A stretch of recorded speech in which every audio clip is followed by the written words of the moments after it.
కాళ్లలో నొప్పి, నరాల వాపు వంటి లక్షణాలతో బాధపడుతున్నారా? వెరికోస్ వెయిన్స్ లో అత్యాధునిక చికిత్స ఏవిస్ వాస్కులర్ సెంటర్. నమస్తే రమ్మగారు. నమస్తే జయ. రమ్మగారు, మంచి ట్విస్టులున్న కథ. పూర్వం ఒక రాజుగారికి ఒక యాపిల్ తోట ఉండేది. కానీ ఆ యాపిల్ తోటలో తోట పేరు యాపిల్ తోట, కానీ ఏ చెట్టు బతకల, ఒకే ఒక యాపిల్ చెట్టు ఉంది. ఇప్పుడు తోట మరి యాపిల్ తోట అని పెట్టుకున్నారు, ఏవి బతకలేదు, మామూలు మొక్కలు ఏవో వచ్చినాయి. ఒకే ఒక యాపిల్ ఎంత బాగుండేవి, ఓట చాలా బాగుండేవి. అయితే ఓ సంవత్సరం కాపు కాసింది. పళ్ళు కాయలు లెక్కెట్టుకున్నారు ఎన్ని అవుతాయని. కాయలు తయారయ్యే టైంకి మర్నాటి పొద్దుటికి ఒక కాయ తగ్గుతుండేది. మళ్ళీ పూతొచ్చేది, పిందెలు వచ్చేవి. కాయలన్నీ లెక్కెట్టుకునేవాడు, పచ్చికాయలు. పండే సమయానికి ఓ కాయ తగ్గిపోతుండేది. రాజు కోపం వచ్చేది. చచ్చి 100 చెట్లు పెడితే ఓ చెట్టు బతికితే ఆ చెట్ల మీద ఓ కాయ ఎలా తగ్గిపోయింది, అలా తగ్గిపోవడానికి వీల్లేదని తోటమాలిని తిట్టేవాడు. అయితే తోటమాలిని జాగ్రత్తగా కాపలా ఉండమని చెప్పారు. ముందు రోజు పచ్చికాయలన్నీ లెక్క పెట్టారు. రేపటి కొంచెం రంగు మారుతుంది, ఎర్రబడిపోతాయి. ఆ రోజు రాత్రి తోటమాలి ఏం చేశాడంటే తన పెద్ద కొడుకుని కాపలాకి పెట్టాడు. పెడితే పడుకో నువ్వు ఇక్కడ, ఎవరు తీసుకెళ్ళిపోకుండా చూడమన్నారు. మనిషి వచ్చిన జాడలు లేవు, కానీ కాయ మాయమైపోయింది. వీడు కాస్త 2 దాకా మెలకుగా ఉన్నాడు. 2 గంటల దాకా మెలకుగా ఉన్నాడు, నిద్ర పట్టేశాడు. మర్నాడు బదులుకి కాయ జంపు లేదు. రాజుగారి కోపం వచ్చేసింది. అయితే ఈయన ఏమన్నాడంటే తోటమాలి కొడుకుని, అరే బాబు నిద్రపోకరా, నిద్రపోకుండా ఉండరా అని చెప్పాడు. మర్నాడు నిద్రపోలే. మరుసటి రోజున మళ్ళీ కాయలు లెక్కెట్టి చూసుకున్నారు. మర్నాడు తెల్లవారుజామున ఏమైంది, ఒక బంగారపు రంగు పక్షి వచ్చి యాపిల్ పళ్ళ మీద వాలింది. అదే కొట్టేస్తూ కోసేస్తోంది. వీడేం చేశాడు, చూసి దాని మీద బాణం వేశాడు. వేసేసరికల్లా పండు పట్టుకెళ్ళిపోయింది, కానీ దాని ఈక ఒకటి రాలి కింద పడింది. పొద్దునే ఆ ఈక పుచ్చుకొని రాజుగారి చూపించారు, ఈ ఫలానా పక్షి వస్తుంది, అదే ఈ కాయలు కొట్టేస్తుంది అంటే. రాజుగారు తన సలహాదారులని అందరినీ పిలిచి చూపించాడు. బంగారపు ఈక అది, ఎంత బాగుందో. దాంతో రాజు అన్నాడు, ఒరేం యాపిల్స్ కాయలు పోతే పోయినాయి, ఈ పక్షిని పట్టుకురండి నాకు ఎక్కడి నుంచి అయినా అనేసరికల్లా తోటమాలి పెద్ద కొడుకు తంతేస్తానన్నాడు. బాణాలు విల్లంబులు సర్దుకుని నడవటం మొదలుపెట్టాడు. అడవుల్లో తిరగాలి, మరి పక్షులు ఎక్కడ దొరుకుతాయి, అడవుల్లోనే దొరుకుతాయి కదా. ఆ అడవిలోకి వెళ్ళగా అతనికి ఒక నక్క కనిపించేసరికల్లా నక్క మీద బాణం అయిపోయాడు.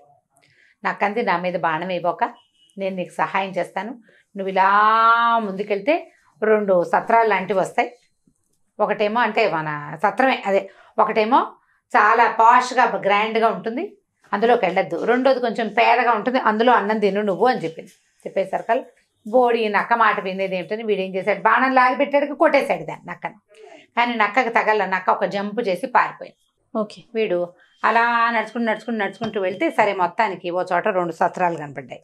ఒకటి చాలా చక్కగా మెరిసిపోతూ నీట్గా ఉంది, లోపల నుంచి సంగీతాలు వాద్యగోష్ఠులు వినపడుతున్నాయి, ఈ వాసనలు ఘుమఘుమలాడిపోతున్నాయి. రెండో సత్రం పాతగా పురాతనంగా ఏదో పాడుబడిపోయినట్టు. ఇక్కడ ఉన్నారు 2-3 మనుషులు, ఏదో వండుతున్నారు. వీడు ఈ దొక్కల దాంట్లోకి ఎవరు వెళ్తారు, ఇది చాలా బాగుందని ఆ మంచి దాంట్లోకి వెళ్ళాడు. అదే ఆల్రెడీ నక్క చెప్పింది కదా, చెప్పింది అయినా సరే నక్క మాట వినేదేమిటి, అదే కదా అని చెప్పి వెళ్ళిపోయాడు. వెళ్ళంగానే లోపల బ్రహ్మాండంగా తిండి తిప్పలు అవి ఇవి ఉన్నాయి, శుభ్రంగా తాగేశాడు, తినేశాడు. ఈ నక్క మర్చిపోయాడు, పక్షి మర్చిపోయాడు, నాన్న లేదు అమ్మ లేదు, వాడు అక్కడే ఉండిపోయాడు. ఎన్ని రోజులైనా రాలా. రెండో అబ్బాయి బయలుదేరాడు. మరి రాజుగారికి బంగారు పక్షిని తెస్తామన్నారు కదా, రెండో అబ్బాయి కూడా నక్క కనపడింది. నక్క సేమ్ డిట్టో ఇదే చెప్పింది, ఈ 2 ఇళ్ళు ఉన్నాయి, ఆ ఇంట్లోకి వెళ్ళబోక ఈ ఇంట్లోకి వెళ్ళు అని. వినలా. వీడు కూడా ఆ ఇంట్లోకి వెళ్ళి అన్నయ్యతో జాయిన్ అయిపోయి వాడు కూడా అక్కడే ఉండిపోయాడు. నెలలు గడిచిపోయినాయి. అప్పుడు ఈ తోటమాలి 3వ కొడుకు రోజు మా యాపిల్ చెట్టుకి కాపలా పడుకునేవాడు. నాన్న నేను వెళ్తాను నాన్న అంటే వాళ్ళ నాన్న అన్నాడు, ఒరే ఏం ప్రమాదము, 2 పిల్లల్ని పోగొట్టుకున్నాం, నిన్ను పోగొట్టుకోలేను నాయన అని ఎంత బతిమలాడినా వాడు వినలా. అన్నయ్యలకి ఏమైందో కూడా తెలుసుకోవాలి కదా మరి మనం. ప్రమాదం అనిపిస్తే వెనక్కి తిరిగి వచ్చేస్తా, నేను ముందుకెళ్ళను అని చెప్పాడు. చెప్పేసి ఇక రాజుగారి కోసం ఆ బంగారు పక్షిని తేవడానికి బయలుదేరాడు. నక్క కనపడింది. నక్క ఏం చెప్పిందంటే 2 సత్రాలు వస్తాయి, దాంట్లో ఉండకు, దీంట్లో ఉండు అంటే సరే అన్నాడు. యాజ్ ఇట్ ఈస్ సరే అన్నాడు. బాణం వేయలా, వాళ్ళిద్దరూ బాణం వేశారు. వీడు బాణాలు వేసేవాడు కొంచెం బెతకవాడు. ఆ నక్క చెప్పింది, నువ్వు ఓ పని చెయ్యి, నా తోక మీద కూర్చో, నిన్ను క్షణంలో తీసుకెళ్తా అక్కడికంతే, చూద్దాం అని తోక మీద కూర్చున్నాడు. అది రైమని లేడ్లాగా పరిగెత్తి ఆ సత్రాల దగ్గర దింపింది. ఓ సత్రం గ్రాండ్గా ఉంది, ఓ సత్రం సింపుల్గా ఉంది. మనకి గ్రాండ్ ఎందుకు, మన బతుక్కి తోటమాలి కొడుకుని నేను అని చెప్పి వీడ మామూలు సత్రంలోకి పోయాడు. శుభ్రంగా అక్కడ తిన్నాడు. తిన్న తర్వాత బయటకు వచ్చాడు బయలుదేరటానికి.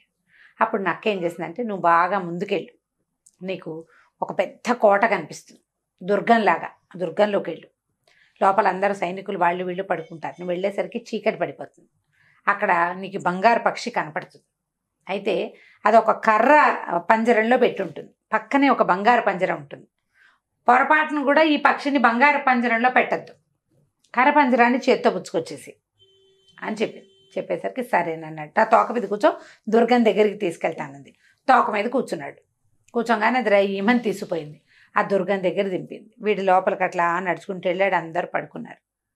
ఈ పక్షి కనిపించింది. ఎంత బాగుందో, మెరిసిపోతుంది.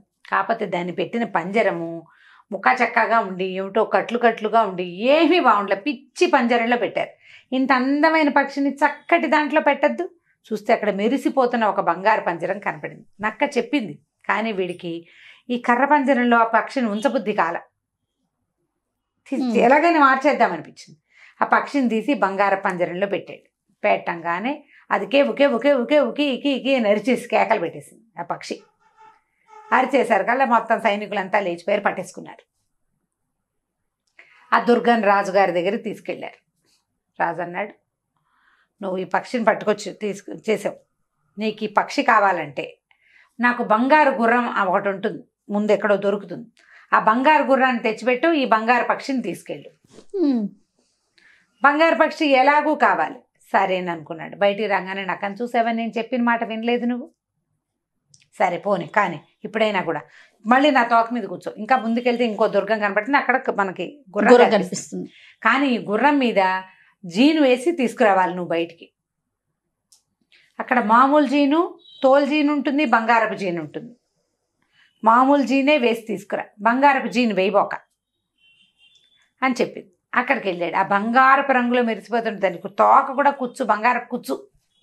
దాని మొహం మీదకు ఉండే జూలు కూడా అంతే, చెవులు ఇట్లా నిలబడి బంగారపు రంగు చెవులు ఎంత ముద్ద చేస్తుందో, అది ఎంత బాగుందో. అయితే ఏమైంది, అక్కడ ఉన్న జీనులు వెతికాడు. దాన్ని గుర్రం మీద ఎక్కాలంటే జీన్ వేసుకుని కదా ఎక్కాలి. జీన్ వేసుకోవాలి, కాళ్ళకి రికాపులు కింద పట్టుకునేవి రావాలి, దాని మూతికి ఒక కళ్ళెం కావాలి, ఇన్ని కావాలి. ఇవన్నీ చూస్తే వాడికి ఒక బంగారపు జీను, ఒక మామూలు జీను కనపడ్డాయి. ఈ పిచ్చి జీను వేసి గుర్రాన్ని అవమానించకూడదు, బంగారపు జీనే వేద్దాం అనుకున్నాడు. ఏమవుతుంది మహా అయితే ఆ బంగారపు జీనే ఏం కానీ అది కేవలం సైకిల్ ఇచ్చింది ఆ గుర్రం. అందరూ జనాలు నిద్ర లేచేశారు. రాత్రిపూట అయినా కూడా పట్టేసుకున్నారు వాడిని. రాజుగారి దగ్గరికి తీసుకుపోయారు. రాజు అన్నాడు, మరి అవతల ఇక్కడి నుంచి చాలా ముందుకెళ్తే దుర్గంలో ఒక అందమైన రాజకుమార్తె ఉంది. నీకు ఈ బంగారపు గుర్రం కావాలంటే నువ్వు ఆ రాజకుమార్తెని తెచ్చిపెట్టు నాకు. ఆ అమ్మాయిని నాకు తెచ్చివు, గుర్రాన్ని నీకు ఇచ్చేస్తాం. ఈ గుర్రాన్ని పట్టుకెళ్ళిస్తే బంగారపు చిలక వస్తుంది. ఆ బంగారు చిలక దొరికితే అన్నయ్యలు దొరుకుతారని వాడు ఆశపడ్డాడు. వాడికి అన్నయ్యలు కావాలి. మరి సరే ఏమనుకున్నాడు, సరేనని వెళ్తానన్నాడు. బయటకు వస్తే నాకు అది మాట వినమేమిటో, నువ్వు భలేవాడివి, ఇప్పుడైనా నా మాట విను, ఇప్పుడు ఆ దుర్గం దగ్గరికి తీసుకెళ్తా. ఒక రాజకుమార్తె ఉంటుంది, కనపడంగానే అమ్మాయిని ముద్దు పెట్టేసుకో, నీ మాట వింటుంది, వచ్చేస్తానంటుంది, నీతో ఒప్పుకుంటుంది. మా అమ్మ నాన్నకి బాయ్ చెప్పొస్తా అంటుంది, చచ్చినా ఒప్పుకోవద్దు. అమ్మ నాన్నకి బాయ్ మాత్రం చెప్పకూడదు. అమ్మాయి ముద్దు పెట్టుకో, తీసుకొచ్చేసి. నువ్వు ముద్దు పెట్టుకున్నాక అమ్మాయి నిన్ను కాదందు, నీ వెనకాల వస్తుంది, తప్పకుండా నిన్ను ప్రేమిస్తుంది అంటే సరేనన్నాడు. ఆ కొత్త సౌధానికి మళ్ళీ తోక మీద కూర్చోబెట్టుకుని ఈ నక్క తీసుకుపోయి ఆ సౌధంలోకి వెళ్ళాడు. ఎంత బాగుందో అమ్మాయి, భలే అందంగా ఉంది. వీడు వెళ్ళగానే తటాలు నా పిల్లని కావలించుకుని బుగ్గల మీద ముద్దు పెట్టుకున్నాడు.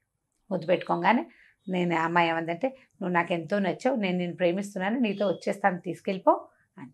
సరే పద వెళ్ళిపోదామన్నాడు. వెళ్ళిపోదాం అనగానే మా అమ్మ నాన్నకి చెప్పొస్తానే అంది. మీ అమ్మ నాన్నకి చెప్పొద్దన్నాడు వీడు. అక్కర్లేదు వెళ్ళిపోదాం అన్నాడు. ఏ అమ్మాయి ఏడవటం మొదలుపెట్టింది. అయినా సరే ఒప్పుకోలే వాడు. ఏమైనా సరే అన్నాడు. ఆ పిల్ల ఇంకా లబలబా ఏడ్చేసి లాగినా కూడా లాక్కండి అక్కడే నిలబడి ఏడుస్తుంది. ఇంత ఏడిపిస్తే ఎట్లా పాపం అమ్మాయిని. సరే పోన్లే వాళ్ళ అమ్మ నాన్నకి చెప్పొస్తుందని వదిలిపెట్టాడు. వదిలేసరికల్లా ఇది వెళ్ళి వాళ్ళ నాన్నకి చెప్పగానే వాళ్ళ నాన్న అన్నాడు, ఎవరెవరా వాడెవరితోటో వెళ్ళిపోతావా, అని వాడిని పట్టేయండి రా వాడిని అన్నారు. వాడిని కాస్త పట్టేసుకున్నారు. అయ్యో నక్క చెప్పిన మాట వినకపోతేనే దీన్ని అనవసరంగా వదిలిపెట్టాను, దీని కన్నీళ్ళలో కరిగి ప్రవహించి అది వెళ్ళిపోయి ఈ పని చేశాను, ఇప్పుడు ఏం చెయ్యాలి అని ఆలోచించుకున్నాడు. ఈ లోపల రాజు అన్నాడు, నా కిటికీ ఎదురుగుండా నీకు ఈ అమ్మాయి కావాలంటే నేను కిటికీ ఎదురుగుండా ఒక కొండ అడ్డం వస్తుంది నాకు, నేను ఎంత బయటకు చూద్దామంటే ఆ కొండంతా అడ్డం వచ్చి కనపట్టల, కొండ తవ్వే తెల్లారేసరికల్లా తవ్వేస్తే ఈ అమ్మాయిని నీకు ఇస్తానన్నాడు. సరే తవ్వుతానన్నాడు. తెల్లారేసరికి ఆ కొండ దగ్గరికి వెళ్ళాడు. నాకు వచ్చింది, నేను చెప్పా కదరా నాయన ముందే నీకు, సరే పోన్లే నీ బదులు నేను పని చేస్తాను, నువ్వు పోయి మా రాజకుమార్తె దగ్గర పడుకో, వెళ్ళిపో, లోపలికి వెళ్ళిపో, రేపు పొద్దుటికి సరిపోతుందని తెల్లవారేసరికి మొత్తం కొండంతా తవ్వే అవతల పారేసేసింది అన్నక్క. తవ్వేసేసరికి అలా వాళ్ళు ఏం చేశారు, తవ్వేశాడు కదా మరి ఒప్పుకున్నారు కదా, రాజకుమార్తెని ఇచ్చేశారు. రాజకుమార్తెని తీసుకుని బయటకు వచ్చాడు. బయటకు వస్తే నక్క ఏం చెప్పిందంటే, నువ్వు మంచివాడి పోయి నువ్వు ఓ పని చేద్దాం, నువ్వు రాజకుమార్తెతో పాటు గుర్రాన్ని పక్షిని కూడా నువ్వే తీసుకెళ్ళిపోదు కానీ నువ్వేం చేస్తావంటే రాజకుమార్తెని తీసుకెళ్ళి చూపిస్తావు వాళ్ళకి, వాళ్ళు నీకు గుర్రాన్ని ఇస్తారు, నువ్వు గుర్రం బాగా నడుస్తుందో లేదో చూస్తానని గుర్రం ఎక్కువ అమ్మాయిని ఒక లాగి ఎక్కి మీద కూర్చోబెట్టి తీసుకో, పారిపోయి వచ్చేసే బయటికి, ఇక అక్కడ అందద్దు, గుర్రం ఎక్కేవా నిన్నెవరూ పట్టుకోలేరు, కింద నుంచి పరిశీలించద్దు, ఎక్కేకే పరిశీలించాలి నువ్వు అనేసరికి వీడు మళ్ళీ వెనక్కి వెళ్ళాడు. ఆ ముందు బంగారపు గుర్రం ఆస్థానం ఉందిగా అక్కడికి వెళ్ళాడు. వెళ్ళి రాజకుమార్తెని చూపించాడు. వాళ్ళు ఆశ్చర్యపోయారు, అబ్బా ఎంత అందగత్తే అన్నారు. సరే మరి గుర్రం ఇస్తాన్నారు కదా ఇవ్వండి అన్నాడు. గుర్రం రాగానే టెస్ట్ చేస్తానన్నాడు. వాళ్ళు అన్నారు ఎక్కకుండా దీని చుట్టూతా తిరిగి పరీక్షించమన్నారు. వాడు ఒప్పుకోలే. ఎక్కితే కదా గుర్రం సంగతి ఎలా తెలుస్తుంది, పరిగెడుతుందో లేదో, ఒక టెస్ట్ డ్రైవ్ లాగా చేస్తాను, అది అసలు ఒకళ్ళని మోయగలుగుతుందో ఇద్దరిని మోయగలుగుతుందో నాకు తెలియద్దు అని చెప్పి గుర్రం ఎక్కి కూర్చోగానే అది రెడీ అయిపోయింది. వెంటనే ఈ అబ్బాయి ఏం చేశాడు, ఈ అమ్మాయిని ఒక లాగి తన వెనకాల కూర్చోబెట్టేసుకున్నాడు. పరుగు ఉడాయించేశాడు. అక్కడి నుంచి పరిగెత్తుకుంటూ బయటకు వచ్చేసాడు. నక్క మళ్ళీ కనిపించింది. నక్క ఏం చెప్పిందంటే, మనం ఇప్పుడు గుర్రాన్ని తెచ్చావా, గుర్రాన్ని అప్పచెప్పి వాళ్ళు పక్షిని ఇస్తారు, నేను రాజకుమార్తె గుర్రము బయటే ఉంటాం, రాజకుమార్తె బయటే ఉంటాయి, వాళ్ళు వచ్చి గుర్రాన్ని చూసి నీకు పక్షిని ఇస్తారు, ఆ పక్షిని చేత్తో పుచ్చుకొని మళ్ళీ గుర్రం ఎక్కేసి పారిపోదాం మనం, పక్షిని కూడా వాళ్ళకి అదే గుర్రాన్ని కూడా వాళ్ళకి వదిలిపెట్టద్దని. సరే బాగానే ఉంది. ఈసారి అక్కడికి వెళ్ళాడు, వాళ్ళకి గుర్రాన్ని చూపించాడు. గుర్రాన్ని చూశారు వాళ్ళు, చాలా బాగుంది అనుకున్నారు. మరి బంగారు పక్షిని ఇవ్వండి నాకు అన్నాడు. సరే వాళ్ళు గుర్రాన్ని పక్కన నుంచోబెట్టి పక్షిని ఇవ్వండి అంటే ఇస్తామన్నారు. ఇతను ఏం చేశాడు, గుర్రం మీద ఎక్కి కూర్చున్నాడు. వాళ్ళు దిగమంటం తెలియలే, వాళ్ళకి దిగమంటం తెలియలేదు, గుర్రాన్ని పరిశీలిస్తున్నారు అంతే. ఆ పక్షిని ఇవ్వగానే ఇతను వెంటనే గుర్రాన్ని ఒక అదిలింపదిలిచ్చే సర్కల్ అది పరిగెత్తేసి, గుర్రం మీద ఉంటే వాడిని ఎవరు పట్టుకోలేరు కదా, బయటకు వచ్చేసి రాజకుమార్తెని ఎక్కించుకున్నాడు. నక్క కూడా వాళ్ళతో పాటు పరిగెత్తుకుంటూ వచ్చేసింది. ఈ బంగార పక్షిని తీసుకుని కూడా బయటకు వచ్చేసాడు. పక్షి, అమ్మాయి, గుర్రం, ముగ్గురు వీడితో పాటే ఉన్నారు. ఇంకా అన్నలు దొరకాలి. బయటకు వచ్చాక నక్క ఏమడిందంటే, నాకు ఒక్క ఉపకారం చేస్తావా, నన్ను చంపేసి నా మెడ నరికేసి నా కాళ్ళు నరికేసి అని అడిగింది. ఈ రాజకుమారుడు ఒప్పుకోవాలి, నేను అట్లాంటి పని చేయను, నీకు నక్క జన్మ అంటే ఎంత విసుగున్నా సరే నువ్వు నాకు సహాయం చేసావు, సహాయం చేసిన వాడికి అపకారం చేయొచ్చా, నేను ససేమిరా చేయనంటే నక్క కొంచెంసేపు ఏడ్చింది.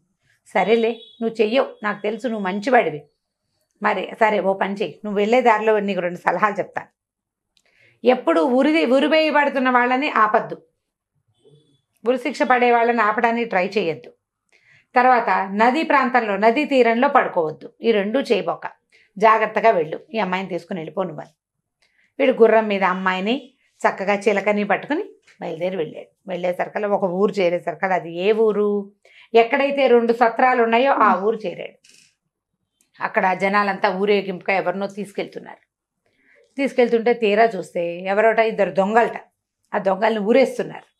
వీడు పోయి చూస్తే వీళ్ళ అన్నయ్యలే వాళ్ళిద్దరు. అదేమిటి వీళ్ళు మా అన్నయ్యని పట్టుకున్నారని వీడు పరిగెత్తుకుంటూ వెళ్ళాడు. వీళ్ళు మా అన్నయ్యలు, మరి వాళ్ళని వదిలిపెట్టేయండి, ఊరైపోకండి అని బతిలాడితే వాళ్ళు ఏమన్నారు, అది కాదు వీళ్ళు ఏం చేశారంటే ఈ సత్రంలో చేరారు, అక్కడ తాగేసి తినేసి పేకాట ఆడేసి బాగా డబ్బులన్నీ ఉడాయించారు, డబ్బుల కోసం దొంగతనాలు చేస్తున్నారు, దొంగతనం చేస్తూ పట్టుపడ్డారు, వాళ్ళు అక్కడ బాకీ పడిన డబ్బు, తర్వాత ఏమో ఈ దొంగతనం చేసిన డబ్బు ఇచ్చేస్తే వదిలేస్తామన్నారు. మొట్టమొదట అతను రాజకుమార్తెను తీసుకుని వచ్చేటప్పుడు వాళ్ళు బోలెడంత డబ్బు ఇచ్చారు రాజుగారు వాళ్ళు. ఆ డబ్బు ఉంది ఇతని దగ్గర, ఆ డబ్బు అంతా ఇచ్చి అన్నయ్యలిద్దరిని కాపాడుకున్నాడు. సరే అందరూ కలిసి బయలుదేరి వద్దామనుకున్నారు. ఇంటికి వెళ్ళాలి కదా, అయితే ఏమైంది, మధ్యలో ఒక నది వచ్చింది. అక్కడి నుంచి ఒక నదీ తీరంలో ఉండాల్సి వచ్చింది. సరే ఏదో తిండి తెచ్చుకున్నారు, తిన్నారు. తిన్న తర్వాత ఈ పూట ఇక్కడ పడుకుని పొద్దున్నే లేచి వెళ్దామన్నారు. ఆ నదీ తీరంలో పడుకోగానే అన్నయ్యలు ఇద్దరు అనుకున్నారు, వీడు చిన్న వెధవా, వీడికేమో ఇప్పుడు అమ్మాయి, గుర్రం, చిలక అన్నీ వీడికే, మనకేమీ లేవు. రాజుగారు ఈ పక్షిని తీసుకుంటే వాడికి బహుమతులు ఇస్తాడు, అవి కూడా వాడే ఉంచుకుంటాడు. వీడిని నీళ్ళలోకి దోసేసామంటే ఇది మనమే పక్షిని తీసుకెళ్ళి ఇచ్చేయచ్చు అని ఆ తమ్ముడిని కాస్త నీటిలో దోసేశారు. దోసేసి వెంటనే ఈ అమ్మాయిని గుర్రం ఎక్కించేసుకున్నారు. ఆ చిలకని ఆ పక్షిని కూడా పుచ్చుకుని తీసుకెళ్ళిపోయారు. కాకపోతే ఊరు చేరిపోయిన తర్వాత ఆ పక్షి పాటలు పాడడం మానేసింది, ఏమి తినేది కాదు, పాడేది కాదు. గుర్రం గడ్డి తినడం మానేసింది. రాజకుమార్తె అని ఏడిపోయి ముగ్గురు 3 రకాలుగా అయిపోయారు. పక్షిని చూస్తే బాగుంది, బంగార పక్షి, దాని ఈకే వీళ్ళకి దొరికింది.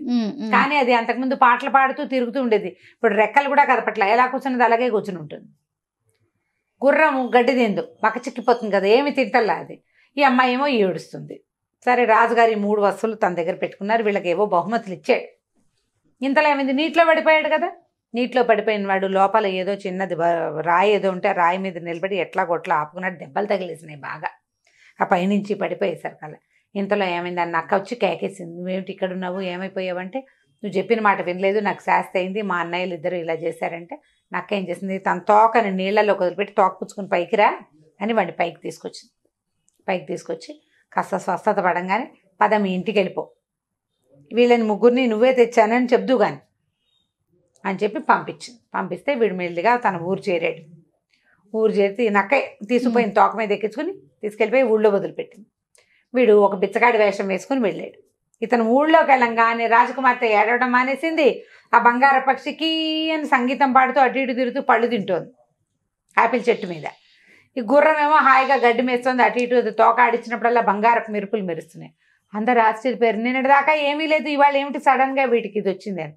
వీడి కుర్రాడు ఏం చేశాడు, ఊళ్ళోకి వెళ్ళిపోయి రాజుగారి దగ్గరికి వెళ్ళిపోయాడు. సరాసరి వెళ్ళిపోయి ఈ 3 వస్తువుల్ని తను ఎట్లా సాధించుకొచ్చాడో చెప్పేసరికల్లా రాజుగారికి చాలా కోపం వచ్చి ఇక ఈ అన్నయ్యలిద్దరిని అరెస్ట్ చేయించాడు. వీళ్ళు దుర్మార్గులు, మంచివాళ్ళు కాదు, వీళ్ళని దేశ బహిష్కారం చేసేద్దాము అని చెప్పి అన్నయ్యలిద్దరిని పంపేశారు. ఈ రాజకుమారుడికి, తోటమాలి కుమారుడికి అర్ధరాజ్యం ఇచ్చారు, బంగారు పక్షిని తెచ్చి ఇచ్చినందుకు. హాయిగా ఉంటున్నాడు వాడు, చాలా రోజులు ఉన్నాడు. ఆ అమ్మాయిని పెళ్లి చేసుకున్నాడు. ఆ గుర్రం మీద తిరిగేవాడు. ఆ పక్షి ఆ రాజ్యంలో అన్ని చోట్ల తిరుగుతుండేది. అది గుడ్లు పెట్టి బోళ్ళని పిల్లల్ని పెట్టింది. బంగార పక్షులు ఆ ఊరంతా తిరుగుతూ ఉండేవి. చాలా గ్రాండ్గా ఉండేది. చాలా కాలం తర్వాత ఒకనాడు ఇతను అడవిలోకి వెళ్ళాడు. వెళ్ళేసరికల్లా ఎప్పుడో ఎన్నాళ్ళకో పిల్లలు కూడా పుట్టేశాక ఒక ముసలి నక్క అతనికి కనిపించింది. కన్నీళ్ళు గారుస్తూ కూర్చున్నది ఒక చోట. అయ్యో నువ్వు నా మిత్రుడివి, నువ్వు నాకు ఎంతో సహాయం చేసావు కదా, నువ్వు ఎలా ఉన్నావు అని అడిగేసరికల్లా నేను నిన్న ఆ రోజు అడిగాను, నా మెడ నరికేసి కాళ్ళు నరికేయమని, నరికేయవా ప్లీజ్ అని అడిగింది. వీడికి చాలా కష్టం వేసింది. ఎందుకు నువ్వు ఎప్పుడు ఇలాగే అడుగుతున్నావు, అప్పుడు నేను చేయలేకపోయాను, సరే ఇప్పుడు చేస్తానని వరలో నుంచి కత్తి తీసి దాని మెడ నరికేసాడు. కాళ్ళు కూడా నరికేశాడు. కాళ్ళు మెడ నరకంగానే ఆ నక్క పడిపోయి ఒక కుర్రాడు లేచి నుంచున్నాడు. వాడు ఒక శాపం మంత్రం కట్టు వల్ల అలా నక్కగా మారిపోయాడు. మళ్ళీ ఆ కుర్రాడు ఎవరో కాదు, ఈ తోటమాలి కొడుకు పెళ్లి చేసుకున్న రాజకుమార్తె తాలూకు తమ్ముడు. ఓహో. ఈ అడవిలోకి వచ్చిన వీరాధి వీరులు ఎవరైనా ఉంటే వాళ్ళని తీసుకెళ్ళి వాళ్ళకి ఇవన్నీ ఇప్పించి చివరికి నా శాపం విమోచనం చేసుకుందాం అనుకున్నాను. నేను ఎంత ట్రై చేసినా నువ్వు చేయలేదు. ఇంతకాలం నేను నక్కలాగా ఉండిపోయాను, కానీ నీ వల్ల నేను మళ్ళీ మామూలు మనిషి అయిపోయానని వీడిని కావలించుకున్నాడు. అక్కని చూసి తర్వాత తన రాజ్యానికి వెళ్ళిపోయి ఆ రాజ్యానికి రాజు అయిపోయాడు. సో నక్క, తోటమాలి కుమారుడు కలిసి ఒక బంగారు పక్షి, ఒక గుర్రం, ఒక రాజకుమార్తెని సాధించి చివరికి వాడికి శాప విమోచనం కూడా చేసుకున్నారు.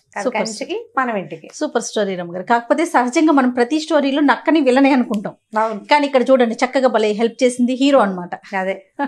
రైట్ రమ్మగారు, నమస్తే. నమస్తే జయ.